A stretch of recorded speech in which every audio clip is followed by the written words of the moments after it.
नमस्कार दोस्तों, आज एक बार फिर मैं आप लोगों की हेल्थ हैंडबुक का 13वां चैप्टर यानी 13वां अध्याय लेकर आया हूँ। अगर आपने इसके पुराने भाग नहीं देखे तो इनका लिंक मैं आपको आई बटन और डिस्क्रिप्शन में दे दूंगा। साथ ही आप इसे चैनल के प्लेलिस्ट में जाकर देख सकते हैं। तो अब आपका और ज़्यादा समय ना लेते हुए सीधे कहानी पर आता हूँ।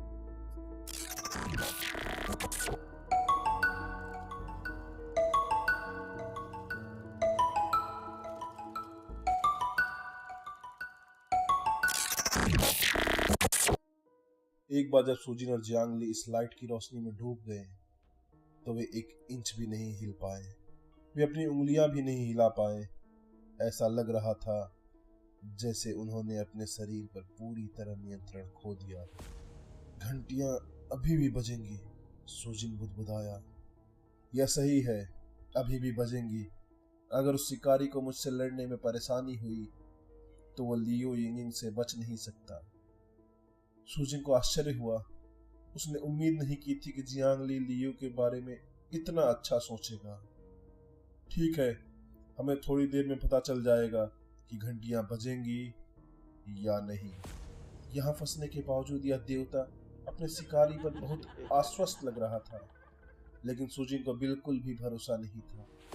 एक साधारण व्यक्ति के पास इस तरह की स्थिति को नियंत्रण करने का कोई तरीका नहीं था, इसीलिए वह केवल एक ही काम कर सकता था। वह था भगवान के लिए परेशानी खड़ी करना, और ऐसा करने के लिए उसे जियांगली की मदद की जरूरत थी। मुझे धनुष दो। देवता ने अपने हाथ सुजिन की ओर बढ़ाया। धनुष सुजिन के पकड़ से छूटकर देवता की ओर उड़ गया। अब जियांगली ने अचानक जोर से चिल्लाया और उसके शरीर से हरी किरणें निकली। वह अपने शरीर पर भगवान के नियंत्रण को तोड़ने में कामयाब हो गया था और फिर से अपने आप चलने में सक्षम हो गया था। एक बार जब वह मुक्त हो गया तो उसने अपना भाला उठाया और धनुष की ओर घुमाया ताकि उसे नष्ट कर सके। अगर देवता धनुष को पकड़ने में कामयाब हो जाता तो परिणाम बहुत गंभीर होते। जियांगली, ऐसा मत करो, सुजिन ने ऊंची आवाज में चिल्लाया।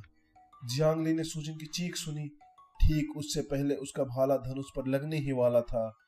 किसी कारण से जियांगली ने सुजिन पर भरोसा करने का फैसला किया और भाले को आगे बढ़ने से जबरन रोक दिया। भाला जो धनुष की ओर बढ़ रहा था तुरंत रुक गया। उफ! जियांगली ने मुंह भरकर खून उगल दिया। भाला फेंकने से उसकी बहुत ताकत खत्म हो गई थी, इसीलिए जब भाला अधिकतम गति पर पहुंच गया तो उसे रोकना उसके शरीर के लिए भारी पड़ा। अगर तुम मुझे रोकने के लिए कोई अच्छा जवाब नहीं दोगे तो मैं तुम्हें वैसे ही तोड़ दूंगा जैसे उस लंबे धनुष को तोड़ना चाहता था। जियांगली ने सुजिन को घूर कर देखा और उसकी बात सुनकर पछताने लगा। लंबे धनुष को नष्ट करने का यह उनका सबसे अच्छा मौका था। उसे इसे नष्ट करने का कोई और मौका नहीं मिल सकता था। इसीलिए सुजिन मुस्कुराने लगा, क्योंकि उसने देखा कि धनुष बाड़ के बाहर ही रुक गया था और वास्तव में देवता के हाथों में नहीं गया था। जब मैंने पहली बार घर के चारों ओर लकड़ी की बाड़ में नुकसान देखा तो मुझे लगा कि यह उन लोगों द्वारा किया गया है जिन्हें 10 साल पहले यहाँ धोखे से लाया गया था, लेकिन अब मुझे लगता है कि यह लिनी और उसके परिवार द्वारा किया गया था, है ना? या आप स्वयं भी कर सकते हैं, सुजिन ने शांति से कहा। भगवान का चेहरा भयावह हो गया और वह पहले की तरह शांत नहीं दिख रहा था। लेकिन सुजिन ने कहा, वास्तव में जब तक हम अपने आप को इस द्वार से नहीं गुजारते तब तक आप हमारे बारे में कुछ नहीं कर सकते। अधिक से अधिक आप यही कर सकते हैं कि उन चमक का इस्तेमाल करके हमें फ्रीज कर दें। आप शायद उस चमक दमक से हमें बहुत लंबे समय तक फ्रीज भी नहीं कर सकते हैं। ये लकड़ी की बाड़ वास्तव में आपकी जेल की कोठरी की तरह है। आपके शिकारी स्वतंत्र रूप से अंदर बाहर जा सकते हैं और यहाँ तक कि उनके कुत्ते भी ऐसा कर सकते हैं, लेकिन आप, केवल आप भगवान ऐसा नहीं कर सकते। क्या यह सही है? अब भगवान स्पष्ट रूप से क्रोधित हो गया। जैसे जैसे उसके चेहरे पर क्रोध बढ़ता गया वैसे वैसे सुजिन के चेहरे पर मुस्कान बढ़ती गई। जैसे जैसे उनका गुस्सा बढ़ता गया उनके शरीर से चमक निकलने लगी।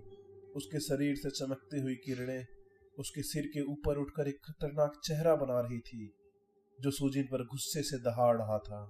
तुम मूर्ख, छोटे, नीच, मुझे नाराज करने से तुम्हें कोई फायदा नहीं होगा। यह जरूरी नहीं कि सच हो। भगवान को गुस्से में होते देखना काफी मजेदार होता है। सुजिन ने अपने कंधों को थोड़ा सा सहलाया क्योंकि वे पहले उस चमक के दबाव से सुन्न हो गए थे। फिर उसने भगवान की ओर देखा और कहा, लंबा धनुष स्पष्ट रूप से लकड़ी की बाड़ को पार नहीं कर सकता है और आपके पास इसे अंदर लाने का कोई तरीका भी नहीं है। इसीलिए आपने जियांग ली को धोखा देकर वास्तव में लंबे धनुष को नष्ट करने की उम्मीद से सब कुछ किया है। मुझे अनुमान लगाने दो, एक भगवान के रूप में आपके पास शिकारी जहां भी हो वहां लंबे धनुष को भेजने की क्षमता है, सिवाय इसके कि लंबे धनुष को नष्ट करना। या रुको, नहीं, एक समय में केवल एक ही लंबा धनुष मौजूद हो सकता है। इसीलिए यदि यह नष्ट हो जाता है तो आप अपने शिकारी के लिए एक नया बना सकते हैं, क्योंकि आप एक भगवान हैं। क्या यह सही है? भगवान चुप हो गया और उसका खतरनाक चेहरा गुस्से से कांपता रहा। दूसरी ओर जियांग ली ने सुजिन को ऐसे घूरा जैसे वह कोई राक्षस हो। उसने खुद से कहा, यह बिल्कुल गधे जैसा है, लेकिन उसका दिमाग किस चीज से बना है? तुम उन सबसे बेहतरीन इंसानों में से एक हो जिन्हें मैंने कभी देखा है। मैं जानता हूं कि तुम्हारा उद्देश्य क्या है और मैं तुम्हारी मदद कर सकता हूं, लेकिन मैं चाहता हूं कि तुम मेरे भक्तों में से एक बनने के लिए सहमत हो जाओ। भगवान ने शांति से कहा, तुम्हें पता है हमारा उद्देश्य क्या है? जियांग ली ने तिरस्कार पूर्वक कहा। भगवान ने जियांग ली की ओर देखा और कहा, मुझे पता है कि तुम सब कहां से आए हो और यह नर्क की पुस्तिका है ना? जियांग ली तंग रह गया, मानो उसे आश्चर्य हो कि भगवान को वास्तव में हैंडबुक के बारे में पता था। उसका दिल तेजी से धड़क रहा था और उसकी आंखें खुली हुई थी जब उसने भगवान की ओर इशारा किया और कहा, आप एक एल्डर गॉड हैं। ओह, आप वास्तव में देवताओं के बारे में जानते हैं। देवता भी आश्चर्यचकित थे कि जियांग ली को इसके बारे में पता था। जियांग ली ने कहा, मुझे भी ज्यादा जानकारी नहीं है, लेकिन एक चुनौती के दौरान मुझे हैंडबुक और एल्डर गॉड के बारे में कुछ ऐतिहासिक लेखन मिले। चुनौतियों में हमारे सामने आने वाले दुश्मनों में से कोई भी हैंडबुक के बारे में नहीं जानता सिवाय एल्डर गॉड के। वे एकमात्र ऐसे लोग हैं जो हैंडबुक के बारे में जानते हैं। तुम सही हो, तो मेरे भक्त बन जाओ और मैं तुम्हें शक्ति प्रदान करूंगा। भगवान ने सुजिन से ऊंची आवाज में कहा। सुजिन ने अपना सिर खुजलाया और ऐसा लगा जैसे वह बहुत बड़ा काम है। धर्म होना कोई बुरी बात नहीं है, लेकिन मैं आप पर विश्वास करने के बारे में निश्चित नहीं हूं। मुझे यकीन है कि आपके पूर्व भक्त भी ऐसा ही सोचते होंगे। तो तुम मेरे खिलाफ जाने पर अड़े हुए हो, भगवान ने दहाड़ते हुए कहा जब उनके कंधों से और भी चमकी खिड़की की बाड़ को पकड़ने के लिए निकली। लेकिन जैसे ही चमकी खिड़की की बाड़ से टकराई, वे गायब हो गई। अब हम विदा लेते हैं, ज्यादा दुखी मत हो। तुम्हारे जैसे भगवान के लिए 10 साल बहुत ज्यादा नहीं है। फिर सूजी ने जियांग ली से कहा, तुम्हें लियू यिंगिंग की क्षमताओं पर भरोसा हो सकता है, लेकिन बेहतर होगा कि हम वहां जाकर देखें। सुजिन बाढ़ के पास चला गया और फिर लंबा धनुष उठा लिया। तुम्हें इसका पक्का पछतावा होगा। तुमने एक बड़े देवता के नियंत्रण को ठुकरा दिया है। अगर तुम मेरा एक भक्त बनने के लिए सहमत नहीं हो तो मैं तुम्हें अपना राजदूत बना दूंगा। तुम एक साधारण भक्त नहीं रहोगे। सुजिन ने भगवान के चीख पुकार को अनदेखा किया और जियांग ली के साथ चला गया। जियांग ली ने ऐसा करने के लिए सुजिन की सराहना की। वह एक भगवान था और एक एल्डर गॉड, एक ऐसा जो वास्तव में हैंडबुक के अस्तित्व के बारे में जानता था। लेकिन फिर जियांग ली ने सोचा, सुजिन सिर्फ एक नौसिखिया था।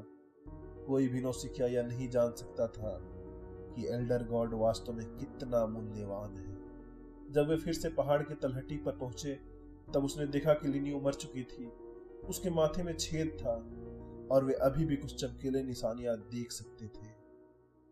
तुम्हारा आदमी कहाँ मर गया? सुजिन ने पूछा। जियांग ली ने एक पल सोचा और कहा कि यहाँ से ज्यादा दूर नहीं है। मैंने पहले ही उसे 10 मीटर के दायरे में रहने की चेतावनी दी थी। बेवकूफ, 10 मीटर के बारे में बात करना बंद करो। मुझे उस आदमी पर वाकई दया आती है, वह मरने के लायक नहीं था। सुजिन ने आह भरते हुए कहा। हालांकि वह इस बात से सहमत था कि जियांग ली शक्तिशाली थी, लेकिन जियांग ली कभी कभी थोड़ा मूर्ख भी हो सकता था। वे पहाड़ पर चढ़ते गए और अंततः मंदिर के प्रवेश द्वार पर शिकारी को ढूंढ निकाला। लेकिन शिकारी अब दरवाजे की चौखट से लटका हुआ था, जैसे मांस का टुकड़ा उनका इंतजार कर रहा हो। लियू प्रवेश द्वार पर झुकी हुई थी, जबकि चुई को ऐसा लग रहा था जैसे उसने भूत देख लिया हो, क्योंकि वह लियू से बहुत दूर खड़ा था। वह तभी दौड़कर आया जब उसने देखा कि सुजिन यहाँ था। भाई भाई, मुझे बहुत खुशी है कि तुम ठीक हो। मुझे बताओ, क्या लियू ही वह थी जो इस शिकारी से निपटने में कामयाब रही?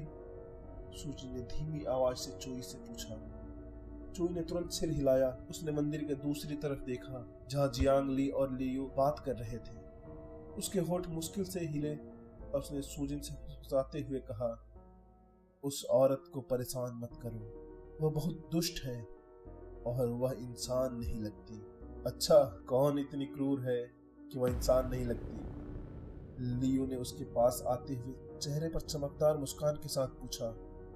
सुजी ने देखा कि चुई तुरंत स्तब्ध हो गया और फिर रोबोट की तरह घूमकर अजीब सी हंसी के साथ बोला, नहीं नहीं, मैं सुजिन से कह रहा था कि वह मूर्ख था जो तुम्हारे जैसे अद्भुत व्यक्ति द्वारा संरक्षित होने के लिए यहाँ आने के बजाय वह लड़ने के लिए एक राक्षस की तलाश में चला गया, जिससे वह इतना क्रूर लग रहा है कि वह इंसान ही नहीं लगता। लियू ने चुई को घूर कर देखा, फिर सुजिन को देखकर मुस्कुराई। तुम्हारी वजह से हम इस चुनौती को पार कर सके, क्योंकि तुमने शिकारी को मंदिर पर हमला करने में लगने वाले समय में देरी करने में कामयाबी हासिल की। मुझे आश्चर्य है कि एक नौसिखिया वास्तव में इतनी दूर तक पहुंच सकता है। ठीक है, ऐसा लगता है कि तुम लोग मेरे बिना अच्छा कर सकते हो। तुम शायद इस चुनौती को अकेले ही हल कर सकते हो। सुजिन ने आत्महीनता भरी हंसी के साथ कहा। अगर उसे पता होता कि लियो इतनी शक्तिशाली है तो वह खुद उसे उसकी रक्षा करने दे सकता था। लेकिन लियो ने अपना सिर हिलाया और बहुत गंभीरता से सुजिन से कहा, नहीं, आपका योगदान वाकई बहुत बड़ा है। जियांग ली ने मुझे पहले ही बता दिया है कि क्या हुआ था। अगर उस शिकारी के पास यहाँ लंबा धनुष होता तो मुझे नहीं लगता कि मैं उसे हरा पाती। सुजिन हंसी और बोलने ही वाली थी कि तभी घंटियां चौथी बार बजने लगी।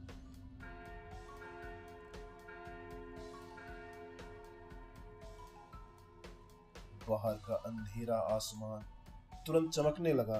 यह खत्म हो गया, लियू यिंगिंग ने धीरे से कहा। उसने सुजिन और चुई को देखा और कहा, तुम इसके बाद पहली बार उस क्षेत्र में प्रवेश करोगे, इसलिए अपने निर्णय सावधानी से लो। ये भविष्य में तुम्हारे भाग्य को प्रभावित कर सकते हैं। वह क्षेत्र? सुजिन ने असमंजस से आंखें झपकाई। समझाने का समय नहीं है, मुझे उम्मीद है कि हम फिर एक साथ काम करेंगे। लियू यिंगिंग ने अपना हाथ सुजिन की तरफ बढ़ाया और उसने उससे हाथ मिलाया। जियांग ली ने सुजिन की ओर देखा और अपनी सामान्य उदासीन आवाज में कहा, इस बार आपने बहुत अच्छा काम किया है, लेकिन कृपया उस कमीने की तरह मत बनो। क्या? वह कमीना कौन है जिसकी आप लोग बार बार जिक्र करते हैं? सुजिन ने उत्सुकता से पूछा। जब आप उस कमीने को देखोगे तो आपको पता चल जाएगा, लेकिन उससे मिलना इतना आसान नहीं होगा, क्योंकि वहां सिर्फ कुछ हैंडबुक मालिक ही पहुंच सके हैं, जियांग ली ने कहा। चुई ने सुजिन की ओर रुख किया और कहा, भाई, मुझे वास्तव में आपने जो कुछ भी किया है उसके लिए आपको धन्यवाद देना है। जब हम वापस आएंगे तो हम साथ में खाना खाएंगे, ठीक है? उसने कई बार नंबर बताए और कहा, जब आप वापस आए तो मुझे कॉल करें। मिस लियू, आपका नंबर क्या है? नंबरों का आदान प्रदान, मेरा विश्वास करो, यह अर्थहीन है। लियू यिंगिंग ने अपना सिर हिलाया। तभी अचानक एक चमकदार सफेद रोशनी चमकी और पूरे क्षेत्र में फैल गई। सुजिन अपनी आंखें बंद किए बिना नहीं रह सका। जब तक तेज रोशनी गायब हुई, उसे एहसास हुआ कि वह बिल्कुल अलग जगह पर था, जहां पर कुछ भी नहीं था और दूर दूर तक एक टिमटिमाती लौ के अलावा अंधेरा था। यह कौन सी जगह है? सुजिन ने हैरानी से अपने आप से पूछा जब उसने अपने चारों तरफ देखा। और दोस्तों इसके साथ ही हेल्थ एंड बुक का यह अध्याय भी यहीं खत्म होता है। आपको वीडियो कैसा लगा मुझे कमेंट में बताएं, और अगर इस वीडियो में कुछ इंप्रूवमेंट करना है तो वो भी मुझे सजेस्ट करें ताकि मैं इसे आप लोगों के हिसाब से बना सकूं। तो आज के लिए बस इतना ही। जल्द ही मिलता हूं मैं इसके अगले भाग या किसी दूसरी वीडियो में। तब तक के लिए धन्यवाद।